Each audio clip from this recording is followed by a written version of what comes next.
우리 잠시 함께 기도하고 말씀 함께 나누시겠습니다. 하나님 아버지, 한 주간의 삶도 지켜주신 것을 주님 감사합니다.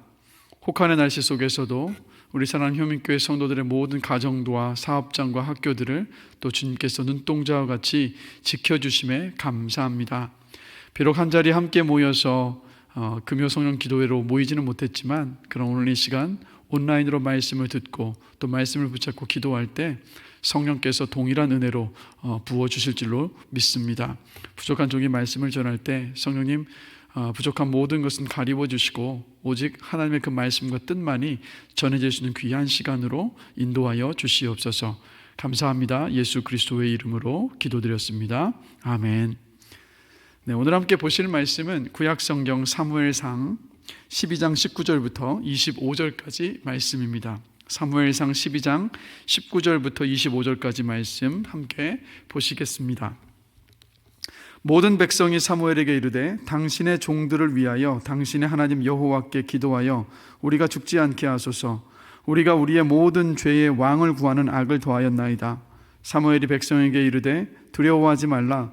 너희가 과연 이 모든 악을 행하였으나 여호와를 따르는 데에서 돌아서지 말고 오직 너희의 마음을 다하여 여호와를 섬기라. 돌아서서 유익하게도 못하며 구원하지도 못하는 헛된 것을 따르지 말라. 그들은 헛되니라. 여호와께서는 너희를 자기 백성으로 삼으신 것을 기뻐하셨으므로 여호와께서는 그의 크신 이름을 위해서라도 자기 백성을 버리지 아니하실 것이요 나는 너희를 위하여 기도하기를 쉬는 죄를 여호와 앞에 결단코 범하지 아니하고 선하고 의로운 길을 너희에게 가르칠 것인즉 너희는 여호와께서 너희를 위하여 행하신 그 큰 일을 생각하여 오직 그를 경외하며 너희의 마음을 다하여 진실이 섬기라. 만일 너희가 여전히 악을 행하면 너희와 너희 왕이 다 멸망하리라. 아멘. 2013년 8월에 스페인에서 대형 기차 사고가 일어났습니다. 이게 굽어진 구빗길에서 규정 속도가 80km였는데 이 사고 난 열차는 200km로 이 구빗길을 달리다가 그만 사고가 나버린 겁니다. 그런데 이 사고를 낸 열차 기관사는 평소에 속도를 즐기던 속도광이었다고 합니다. 그러니까 많은 사람들이 타는 기차나 버스를 운전하는 사람에게는 가장 중요한 것이 뭐겠습니까? 자신이 아무리 속도를 즐긴다 할지라도 그 승객들의 안전을 생각하는 것이 먼저이지 않습니까? 그런데 안타깝게도 이 기차의 기관사는 속도를 즐기는 것이 안전보다 더 중요했던 거예요. 그래서 이 사람을 다스리고 있었던 것은 뭐였겠습니까? 바로 속도를 즐기고자 했었던 그 마음이 이 사람을 다스리고 있었던 겁니다. 여러분, 이 사건은 굉장히 극단적인 사건이지만 사람이 어떤 것에 다스림을 받느냐에 따라서 어떠한 결과를 가져오는가를 보여주는 사건입니다. 특히 많은 사람들의 생명과 또 안위를 책임지는 이들이 어떤 것에 다스림을 받느냐가 얼마나 중요한가 한번 깊이 생각하게 만들어줍니다. 여러분, 우리가 계속해서 이 사무엘상에서 이스라엘 백성들이 요구한 왕을 세워가는 그런 말씀들을 계속해서 우리가 살펴보고 있습니다. 하나님은 이스라엘 백성들이 요구하는 왕을 허락하셨어요. 오늘 본문의 말씀은요, 하나님께서 왕이 갖추어야 할 중요한 덕목이 무엇인가, 이제 그것을 가르치시는 말씀입니다.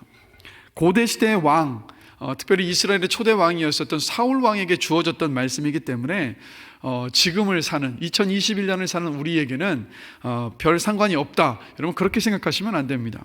왜냐하면 저와 여러분들에게도요, 영향을 미칠 수 있는 나름의 영역을 다스릴 권세가 있습니다. 그리고 우리들에게 뭐 작은 인원이든 큰 인원이든 상관이 없이 우리 모두에게는 우리에게 영향력을 받는 사람들이 있습니다. 그러니까 이런 면에서 본다면 저와 여러분들도 작은 왕들이라고 할 수가 있어요.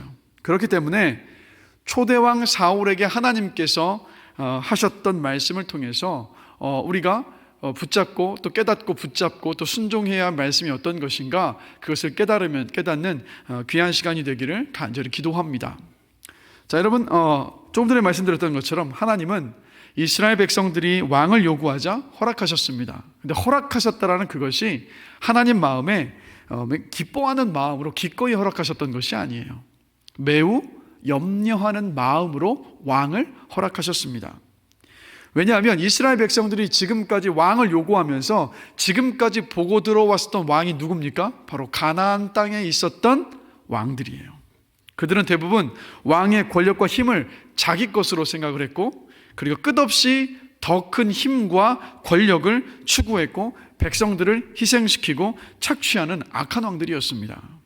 그러니까 아주 성숙한 사람이라 할지라도 왕의 자리를 지키는 것이 여러분 얼마나 어렵습니까? 그런데 타락한 사람이 왕의 자리에 앉게 되면 그 결과가 어떠할지를 하나님께서는 너무도 잘 알고 계셨던 거예요. 그렇기 때문에 왕들을 허락하심에 있어서, 왕을 허락하심에 있어서 하나님은 매우 염려하는 마음으로 그 사울 왕을 허락을 하셨던 겁니다.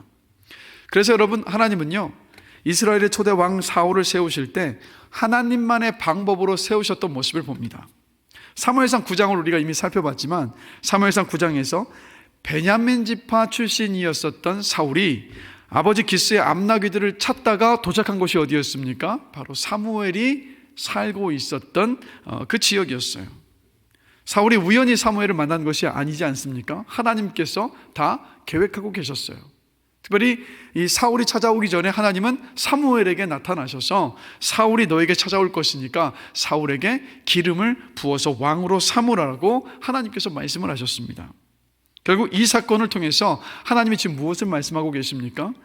사울이 자기 능력과 실력으로 왕이 된 것이 아니라 하나님께서 그를 선택하시고 세우셨다라는 것을 지금 보여주셨던 거예요. 그래서 사무엘이 기름을 부어서 사울을 왕으로 세웠습니다. 그러나 아직 사울은요 백성들 앞에서 공식적으로 이스라엘의 왕으로 선택받고 인정을 받지 못했습니다. 그러니까 사울을 하나님께서 왕으로 세우셨다는 사실을 이스라엘 백성들이 인정을 해야만 했어요. 그래서 사무엘상 10장에서 사무엘이 어떻게 합니까? 이스라엘 백성 전체를 미스바에 다 모이게 합니다. 그리고 그곳에서 이스라엘 12지파를 대상으로 제비뽑기를 했습니다. 그래서 12지파에서 1000명씩 나오게 해서 제비를 뽑았는데 어느 지파가 뽑힙니까? 바로 베냐민 지파가 뽑혔어요.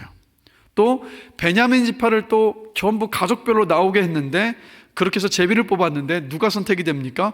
마드리의 가족이 뽑혔어요. 그리고 마드리의 가족들 가운데서 또다시 제비를 뽑았는데 바로 기스의 아들 사울이 뽑혔던 겁니다. 그리고 여러분 이 과정 속에서도 하나님의 뜻이 있어요.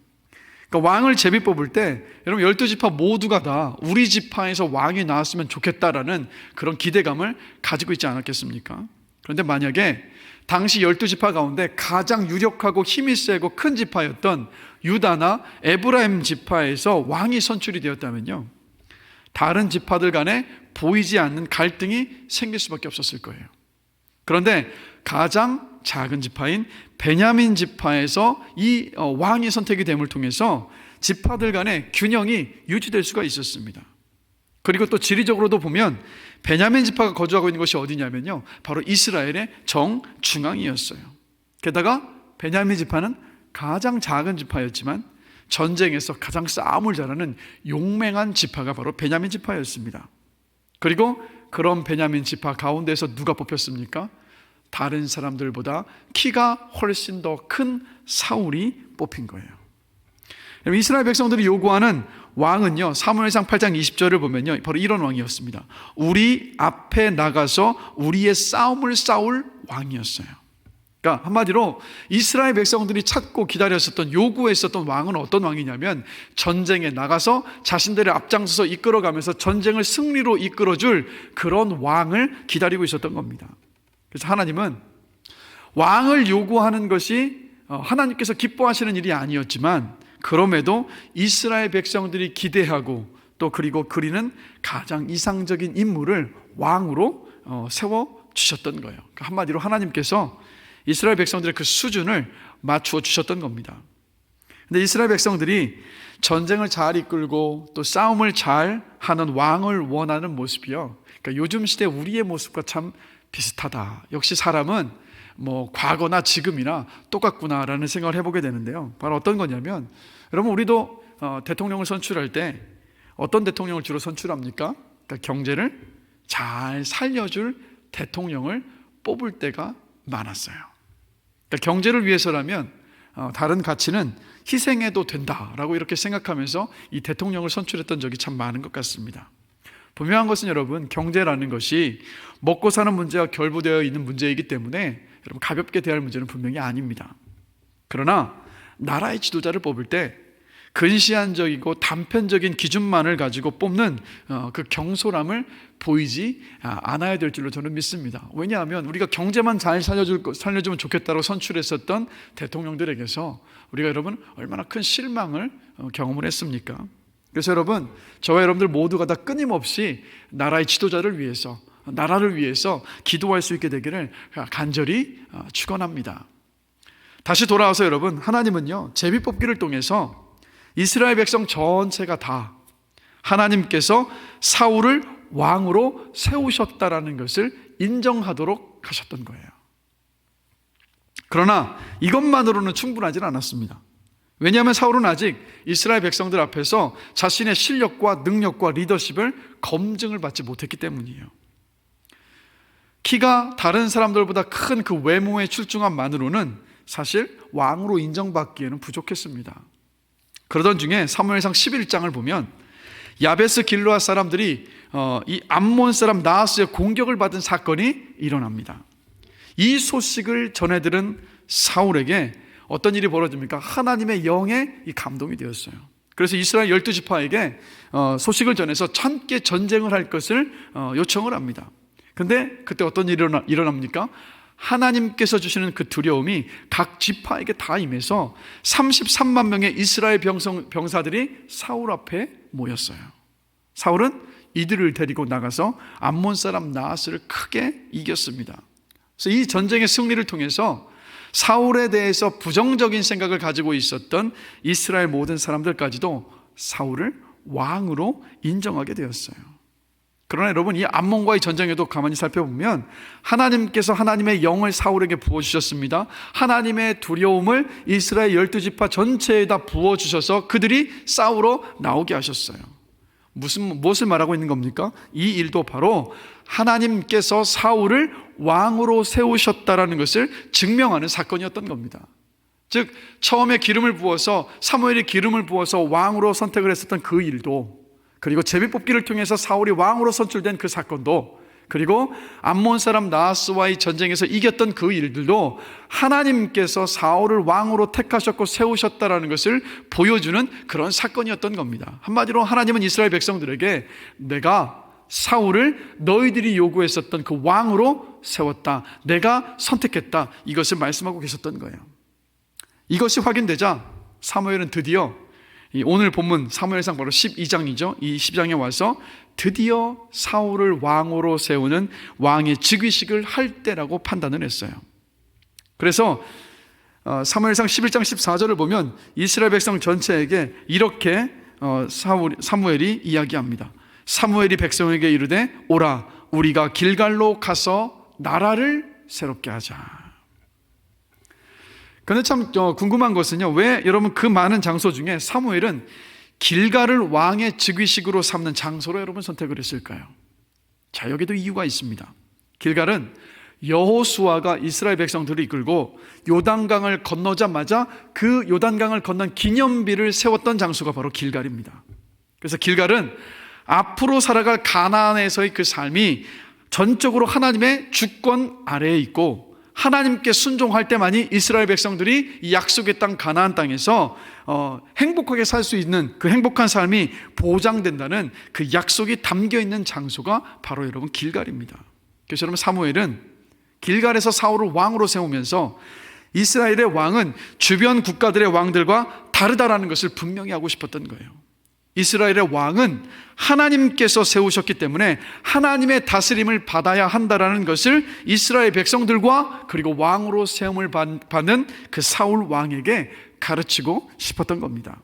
그래서 사무엘은요, 길갈에 모인 이 사울과 그리고 이스라엘 백성들에게 오늘 본문 20절을 보면 이렇게 말합니다. 여호와를 따르는 데에서 돌아서지 말고 오직 너희의 마음을 다하여 여호와를 섬기라. 사무엘은 인간 왕도 하나님께서 반드시 계심을 잊지 말아야 되고, 왕도 하나님과의 그 언약 공동체의 한 멤버로서 하나님의 말씀에 순종해야만 한다는 것을 지금 강조하고 있는 거예요. 왕이 주변 가나안 국가들의 왕처럼 절대 권력을 가지고 백성들을 위해서 군림하고 착취하는 것이 이스라엘 왕이 아니라 바로 하나님의 다스림을 받아서 하나님의 뜻을 이루어가는 사람이 바로 이스라엘의 왕이라는 것을 분명히 했던 겁니다. 그럼에도 여러분, 사무엘은요, 이스라엘 백성들과 사울이 하나님을 잊고 하나님을 버리고, 그리고 하나님께서 기뻐하시지 않으시는 길로 가는 것이 걱정이 됐어요. 그래서 이스라엘 백성들과 사울 왕이 하나님을 잊어버리지 않고 하나님의 그 다스림을 받도록 늘 기도하고 가르칠 것을 약속을 합니다. 바로 23절이죠. 사무엘이 이렇게 약속하죠. 나는 너희를 위하여 기도하기를 쉬는 죄를 여호와 앞에 결단코 범하지 아니하고 선하고 의로운 길을 너희에게 가르칠 것인지. 여러분, 하나님의 다스림을 받으려면 말씀을 묵상하고 읽어야만 합니다. 왜냐하면 하나님의 생각, 하나님의 계획, 하나님의 뜻, 하나님의 마음, 하나님께서 기뻐하시고 싫어하시는 그 일들이 성경에 기록되어 있기 때문이에요. 그런데 여러분, 사실 저와 여러분들은요, 하나님의 말씀을 모두 다 기억하면서 그 말씀들 앞에 다 순종할 수는 없어요.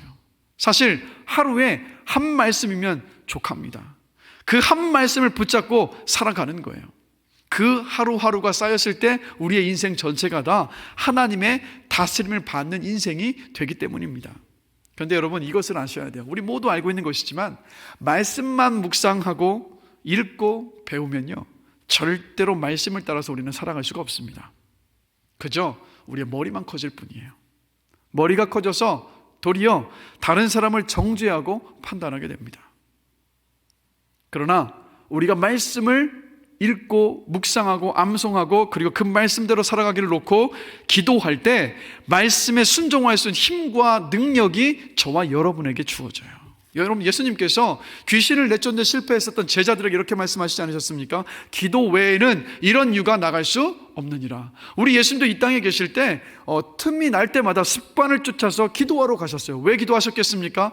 주의 말씀에 순종하며 이 땅을 살아가기 위해서 하나님의 도움을 구하며 하나님 앞에 서서 기도하셨던 거예요. 기도가 저와 여러분이 묵상한 말씀에, 암송하고 있는 말씀에, 그리고 배운 말씀에 순종하게 하는 힘과 능력을 줍니다. 그렇기 때문에 여러분, 오늘 본문의 사무엘은요, 이스라엘 백성들과 왕을 위해서 기도하기를 쉬지 않겠다라고 여러분 약속을 했었던 거예요. 여러분, 사무엘의 이 약속이 오늘 이 밤에 저와 여러분의 약속이 되기를 원합니다. 결단코 기도하기를 쉬지 않겠노라고 우리 하나님 앞에 결단하는 그런 밤이기를 원해요. 그래서 정말 말씀을 읽고 묵상하는데도 열심을 내지만 그만큼 기도하기에도 열심을 내서 정말 주의 말씀에 순종하며 또 주님의 다스림을 받는 복된 삶이 되시기를 주님의 이름으로 축복합니다. 이렇게까지 약속을 한 사무엘, 그런데도 여러분, 이 사무엘이 걱정이 됐었던 것 같아요. 이 사람의 그 본성을 너무도 잘 알았기 때문에. 그래서 오늘 본문 24절과 25절을 보면요, 하나님의 다스림과 통치를 받지 않았을 때 왕도 이스라엘 백성들도 함께 망하게 될 것을 마지막으로 이렇게 경고를 합니다. 너희는 여호와께서 너희를 위하여 행하신 그 큰 일을 생각하여 오직 그를 경외하며 너희의 마음을 다하여 진실이 섬기라. 만일 너희가 여전히 악을 행하면 너희와 너희 왕이 다 멸망하리라. 근데 사무엘의 이 말씀은 바로 오늘 저와 여러분에게 주는 말씀이기도 해요. 하나님의 말씀을 따라서 하나님을 경외하는 삶을 우리가 포기하고 버려버리면 우리에게 돌아오는 삶의 모습도 바로 오늘 본문의 이 말씀과 같은 결과가 온다라는 거예요. 그럼 이렇게 사울왕의 즉위식이 여러분 마무리되었어요. 그럼 우리가 생각해 봐야 될 것은 바로 이겁니다. 하나님께서 사울을 왕으로 세우시면서 가장 중요하게 가르치려 하셨던 것이 무엇인가라는 거예요. 훗날 이제 솔로몬이 왕이 되었을 때, 솔로몬은 이스라엘의 3대 왕이죠. 그때 하나님께서 솔로몬에게 네가 원하는 것이 무엇이냐라고 물으셨습니다. 그때 솔로몬이 열왕기상 3장 9절 말씀을 보면 하나님께 이렇게 답을 합니다. 누가 주의 이 많은 백성을 재판할 수 있사오리이까? 듣는 마음을 종에게 주사 주의 백성을 재판하여 선악을 분별하게 하옵소서라고 답을 해요. 솔로몬은 다른 것을 구하지 않고 듣는 마음을 구했습니다. 무엇을 듣는 마음입니까? 하나님의 말씀을 듣는 마음이에요. 하나님은 솔로몬의 이 기도를 너무도 기쁘게 받으셨어요. 왜냐하면 솔로몬이 왕으로서 구해야 할 가장 귀한 덕목을 구했기 때문입니다. 이스라엘의 왕은 늘 자신이 하나님의 종임을 기억하면서 하나님의 그 음성을 듣고 하나님의 말씀을 듣고 그 말씀에 순종하고 다스림을 받아야 했기 때문이에요. 결국 사울에게 가르치고 싶으셨던 것이 바로 다른 것이 아니라 하나님의 말씀을 듣는 바로 그 마음입니다. 그러나 안타깝게도 사울은 하나님께 버림을 받았어요. 그 이유가 뭡니까? 하나님의 다스림을 받기보다는, 하나님의 말씀을 듣기보다는 사람들의 말을 듣는 것에 그 마음을 다 빼앗겨버렸어요. 왕위를 유지하는 것이 더 중요했고 사람들의 인정과 칭찬에 집착하기 시작하면서 그것들의 다스림을 받았기 때문입니다. 그래서 저와 여러분들은요, 이 솔로몬이 기도했었던 것처럼 하나님의 말씀을 듣는 마음을 놓고 구하면서 하나님의 그 말씀을 듣고, 듣는다라는 것은 여러분 그냥 듣기만 하는 것이 아니라 그 말씀에 순종하는 것인데, 말씀에 순종하는 자리에까지 가서 우리의 일평생이 하나님의 다스림을 받는 귀한 삶이 되시기를 주님의 이름으로 간절히 축원합니다. 그러니까 제가 아는 지인 가운데요, 여러분 5.18 사건을 다들 아시죠? 그 5.18 사건 때 그 지역에 향토 사단장으로 계셨던 저희 지인의 아버님이 바로 그때 광주 지역의 향토 사단장이셨습니다. 그런데 이 광주에서 일이 벌어지자 이제 상부에서, 군 상부에서 이제 명령이 떨어진 겁니다. 뭐냐면 광주 시민을 향해서 발포하라는 명령이 떨어졌습니다. 여러분 군인에게 있어서 가장 중요한 것이 뭡니까? 명령에 복종하는 거예요. 그런데 이 사단장은, 이분은 그리스도인이었습니다. 그 순간 그냥 상부의 명령에 그대로 순종했던 것이 아니라 무릎을 꿇고 기도하셨던 거예요. 하나님, 어떤 것이 하나님의 뜻입니까? 근데 그렇게 기도하고 나자 마음에 분명하고 선명하게 다가온 것은 이 명령에 따르지 않는 것이 하나님께서 기뻐하시는 것이라는 확신이 온 거예요. 그래서 발포 명령을 거절하고 거부를 했습니다. 명령에 불복종한 거죠. 결국 이 사건 때문에 군복을 벗으셔야 됐어요. 불명예 제대를 하셨어요. 그러나 놀라운 것은 여러분, 40년이 지난 지금 얼마 전에 육군 참모총장이 이런 발표를 했죠. 5.18 때 군이 잘못을 저질렀다고 공식적으로 사죄를 했습니다. 놀라운 것은 바로 이 지인분의 아버님의 지난 40년간에 한 맺혔었던 그 모든 것들을 신원하여 주시고 풀어주셨던 거예요. 그리고 더 놀라운 것은 불명예 제대하셨던 이분을 다시 복직시켜서 또 명예롭게 또 그 군복을 벗는 그 길로 하나님께서 인도하여 주셨다는 겁니다. 여러분, 우리가 이 땅을 살아가면서 하나님께서 우리에게 원하시는 것은 무엇이냐? 바로 사람들, 세상의 환경들의 다스림을 받는 것이 아니라 바로 하나님의 다스림을 받기를 원하십니다. 여러분, 저와 여러분들이 그러한 삶이 되기를 다시 한번 주님의 이름으로 간절히 축원합니다. 여러분, 설교 서두에도 말씀드렸던 것처럼 저와 여러분들도 어떤 위치에 있든 그 위치가 주는 일정한 권한이 있어요. 또 다른 사람들에게 영향력을 주는 위치에 우리 모두가 있기도 합니다. 그러니까 우리도 모두 작은 왕으로 부름을 받은 거예요. 그렇기 때문에 조금 전에도 말씀드렸지만 우리도 하나님의 다스림을 받아야 하고 하나님의 그 다스림을 받는 그 삶을 하나님께서 기뻐하십니다. 그런데 정말 중요한 것은 여러분, 무엇의 다스림을 받느냐에 따라서 그 삶의 결과가 완전히 달라진다는 거예요. 제가 말씀을 준비하면서 정말 우연이지만 분명히 하나님께서 펼치게 하셨다고 저는 믿습니다. 인생 대질문이라는 책을 보게 되었어요. 그런데 그 책에서 우리가 하나님의 다스림을 우리의 일상의 삶 가운데서 받기 위해서 던져야 할 중요한 질문이 무엇인가, 그것을 배우게 되었는데 이 시간 마지막으로 함께 나누면서 저와 여러분의 삶이요, 이 질문 앞에서 솔직하게 답변을 하면서 하나님의 다스림을 받는 삶을 살아갈 수 있게 되기를 주님의 이름으로 간절히 기도합니다.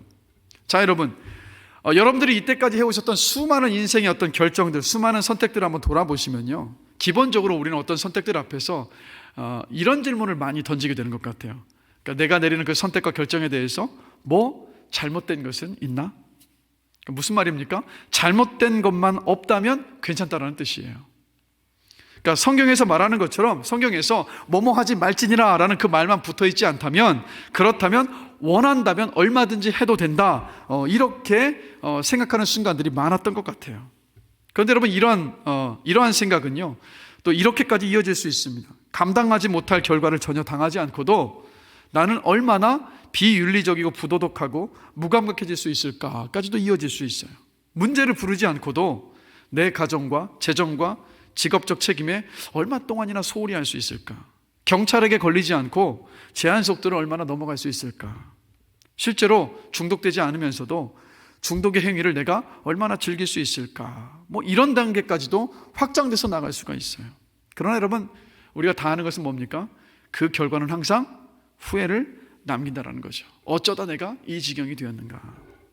분명한 것은 여러분, 하지 말지니라가 붙지 않는 어떤 상황이라 할지라도 반드시 그것이 할지니라라는 뜻은 아니라는 거예요.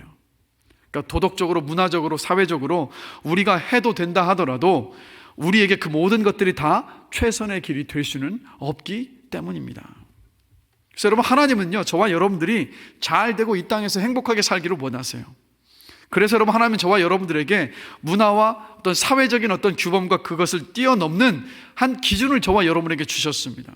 바로 주님의 말씀을 따라서, 주님의 음성을 따라서 주님의 가치대로 살 수 있는 그 기준을 우리에게 주셨는데, 바로 에베소서 5장 15절의 말씀이에요. 함께 한번 읽어보겠습니다. 그런즉 너희가 어떻게 행할지를 자세히 주의하여 지혜 없는 자 같이 하지 말고 오직 지혜 있는 자 같이 하여. 그러면 에베소서는요, 바울이 에베소 교회 성도들에게 쓴 편지입니다. 당시 에베소 교회 성도들 가운데 예수 믿기 전에 음란하고 방탕했던 삶으로 돌아가려 했었던 성도들이 많이 있었어요. 왜냐하면 그 삶이 너무 보기 좋았으니까, 그 유혹 앞에 자꾸 흔들렸기 때문이었던 거예요. 근데 이런 에베소 교회 성도들에게 바울이 이 막 흔들리고 있는 그들에게 이렇게 말하는 겁니다. 지혜 없는 자처럼 그렇게 하지 말고 지혜 있는 자 같이 행동해라 라고 이렇게 말을 했던 겁니다. 무슨 말입니까? 이 신앙을 버리고 다시 예전의 삶으로 돌아갈까 갈등하고 있을 그때에 정말 무엇이 지혜로운 길인가 스스로에게 질문을 던져보라는 그런 권면이었던 거예요. 그래서 여러분, 이 바울의 이 권면은 저와 여러분을 향한 권면이기도 합니다. 그러니까 주님의 음성을 듣고 주님의 뜻을 분별하기 위해서 우리가 던져야 되는 질문은 그냥 그 모든 선택과 결정 앞에서 뭐 잘못된 것이 없나? 이 질문이 아니라 무엇이 하나님께서 기뻐하시는 지혜로운 길인가? 라는 그 질문을 던져야 한다는 거예요. 특히 이 질문을 던질 때 이 질문에 대한 올바른 답을 우리가 찾을 수 있는 이유는 무엇입니까? 바로 예수를 믿는 저와 여러분들 안에 진리의 영이신 성령께서 계시기 때문이에요. 그런데 여러분, 이 질문은요 우리가 좀 더 나누어서 세 가지로 질문을 던져볼 수 있습니다. 과거와 현재와 미래를 기준으로. 먼저 첫 번째는요, 과거 경험에 비추어서 무엇이 나에게 지혜로운가? 라고 질문하는 거예요. 그 철학자인 조지 산타야나가 이런 말을 했습니다. 과거를 기억할 줄 모르는 사람들은 과거를 되풀이할 수밖에 없다. 사실 여러분, 저와 여러분의 과거의 모든 경험들은요 지금의 인간관계와 어떤 재정적인 상황들과 직업 등에 있어서 이 모든 것들을 만든 그 원인이라고 볼 수가 있어요.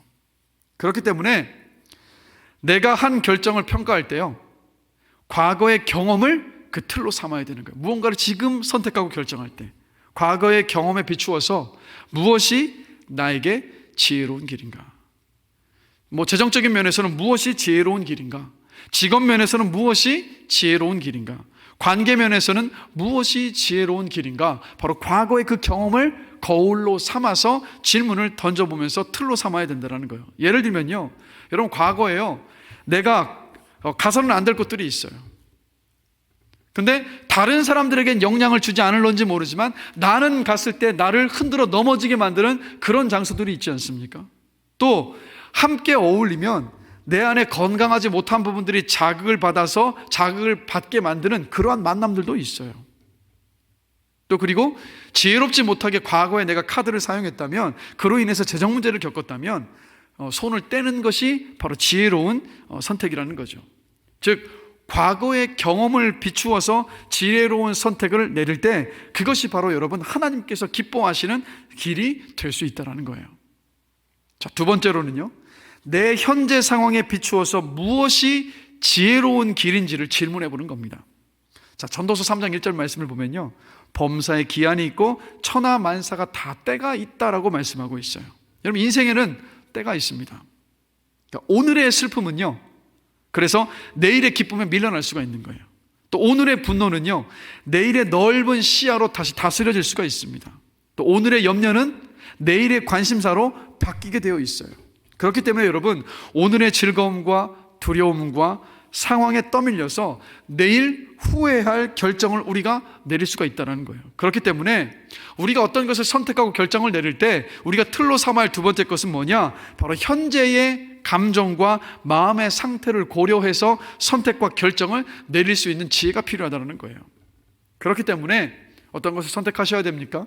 결정을 내리셔야만 합니까? 그것이 정말 하나님께서 기뻐하시는 선택을 원하십니까? 그렇다면 현재 진행되고 있는 내 삶에 비추어서 무엇이 지혜로운 길인가? 내 마음의 상태와 정서 상태, 신체적인 건강을 감안할 때 무엇이 지혜로운 길인가? 현재 내 재정 상황을 볼 때 무엇이 지혜로운 길인가? 라고 질문을 던져야 돼요. 이 질문을 던지고 고민하면서 결정을 내릴 때 그것이 하나님께서 기뻐하시는 길이 될 수 있습니다. 마지막 세 번째로요, 내 미래의 꿈과 희망에 비추어서 무엇이 지혜로운 길인지를 질문하는 거예요. 여러분, 예수를 믿고 성령께서 우리 안에 계시기 때문에 성령은요, 예수를 믿는 믿음 안에서 우리에게 새로운 꿈을 주십니다. 그래서 사도행전 2장 17절을 보면 이렇게 말씀하고 있습니다. 하나님이 말씀하시기를 말세에 내가 내 영을 모든 육체에 부어주리니 너희의 자녀들은 예언할 것이요 너희의 젊은이들은 환상을 보고 너희의 늙은이들은 꿈을 꾸리라 라고 말씀하고 있어요. 특히 여러분, 저와 여러분에게 어떤 꿈을 모두에게 다 주셨습니까? 바로 주님 앞에 섰을 때 영광과 칭찬과 존귀와 영광을 받을 그 꿈을 우리 모두에게 공통적으로 다 주셨다는 거예요. 그런데 여러분, 돌아보면 성령께서 우리 안에 꿈을 주십니다. 또 우리도 주님 앞에서 받게 될 칭찬과 존귀와 영광을 받을 그 꿈을 가지고 살아가요. 그런데 가만히 돌아보면 사실 꿈을 이루면서 살아가는 사람들이 많지 않은 모습을 봐요. 우리 외부에 그 원인이 있을 수도 있지만 사실 많은 경우 우리 스스로가 꿈을 빼앗아 갑니다. 그러니까 순간의 결정이 미래에 어떤 영향을 미칠지 생각하지 않고 결정을 내리는 거예요. 그럴 때 우리는 무엇을 하고 있느냐? 바로 내 꿈을 스스로 빼앗고 있는 겁니다. 그러니까 오늘의 결정과 그 선택이 미래를 만든다라는 것을 우리가 잊어버릴 때가 너무도 많아요.